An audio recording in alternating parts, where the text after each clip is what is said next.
Not too long ago, Dying Light the Beast was just released onto Steam, and so far I'm loving the game. While we've only had the key for a few days, so our review isn't ready, we did post a video about our experience on the Steam Deck so far in the first few hours, and it seems to earn that verified badge pretty well. For the most part, it sticks to 30 frames per second, and it looks pretty decent to boot. However, within the last few weeks, there have been a couple of new technologies that we can use on the Steam Deck, and two of those I want to focus on for this video. So in this video, we're going to be looking at how Dying Light the Beast looks with FSR4 and how it feels with lossless scaling frame generation. If you want to see more videos like this, hit that like and subscribe button and hit the notification bell to be notified as soon as our next video goes live. Dying Light the Beast was provided by Techland for review. Thank you. For a little bit of background, FSR4 is the newest version of AMD's upscaling algorithm. Before the last couple days, it was exclusive to GPUs that used RDNA 4 cores because this is an AI upscaler. The RDNA 4 cores accelerated that and made upscaling much quicker. However, it was recently leaked, and now we can try it out on RDNA 2 and 3 cores. If you want to know how to get that set up on your Steam Deck, you can check out our video guide that we made not too long ago.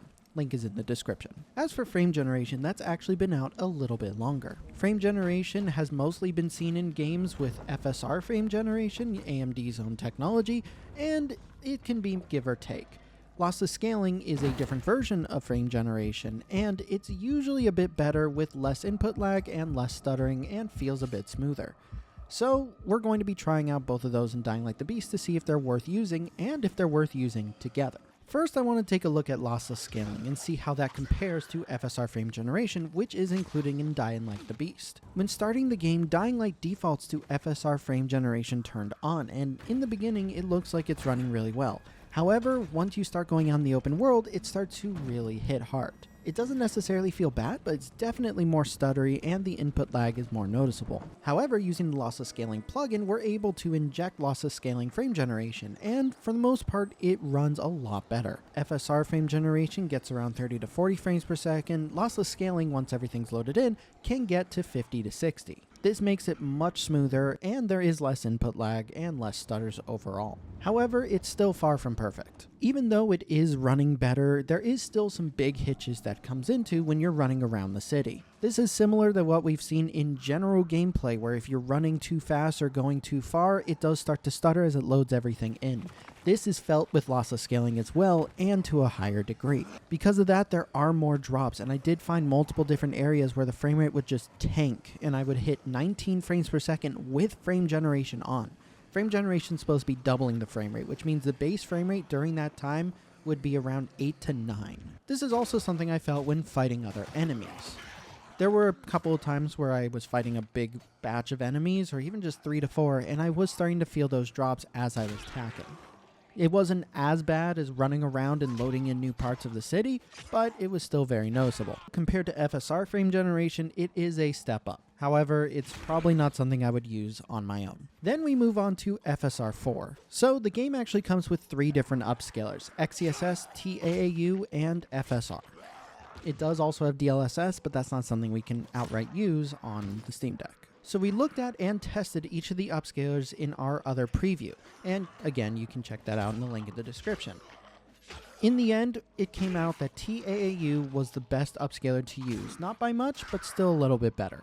So I wanted to test between TAAU on performance and FSR4. Ultimately, there were some visual differences, but they were very minor. And while it did look better with FSR4, it also hit harder. FSR4 needs a little bit more power to use on lower generation GPUs like the Steam Deck because it doesn't have those specialized cores that RDNA 4 has. So we start to feel that in performance. In areas where I was getting 30 frames per second and just barely hitting it, I was starting to dip down to 28. And when running around and moving really quickly in FSR4, it was starting to hit hard too. However, whenever I saw dips, they would still stick above 25 frames per second, making this significantly more playable than trying to play with like lossless scaling by itself. Is the visual trade-off worth it? That's a tough one though. The game still looks really great with TAAU, and while FSR4 does provide a better quality image, it still has that power draw. So it's going to be between whether you want slightly better visuals or if you're going to want better performance. In the end, for a game like this, where 30 frames per second is where you should be aiming for, I would go for performance. But it's still interesting to see FSR4 working, and it's still, I would consider playable. just not optimal, and it could get worse in higher demanding situations later on in the game. Lastly, I wanted to take a look at lossless scaling with FSR4. So these are two different technologies and they can actually both be used together.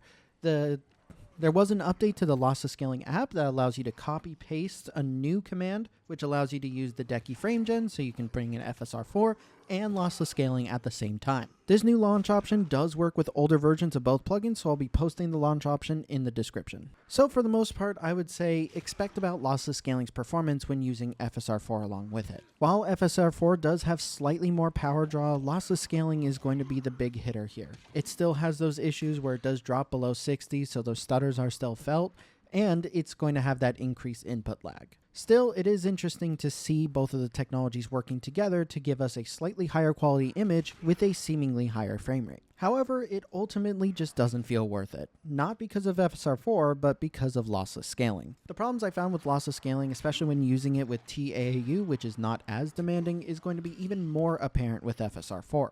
So if you plan on using either of these technologies, I would most likely stick with FSR4. Lossless scaling does make the game feel a little bit smoother at times, but it makes those drops feel so much worse. And while you can use both of these together, it's still not going to feel so great because of lossless scaling. However, it seems that playing with FSR4, while it does draw a little bit more and there's going to be slightly more drops than if you were playing without it, it is still in the playable realm as it stands right now. As I mentioned before, you can follow our guide with the link in the description, which tells you how to get FSR4 on your Steam Deck, and we have 9 games tested on there, including Clair Obscur Expedition 33, Cyberpunk 2077, and Hell Is Us. As for lossless scaling, you're going to have to buy it off of Steam, and you can get the plugin directly from their GitHub. Link for that is also in the description. Thank you guys for watching. If you enjoyed this video, hit that like and subscribe button, and hit the notification bell to be notified as soon as our next video goes live. And a huge thank you to our patrons. You guys are awesome. See you next time.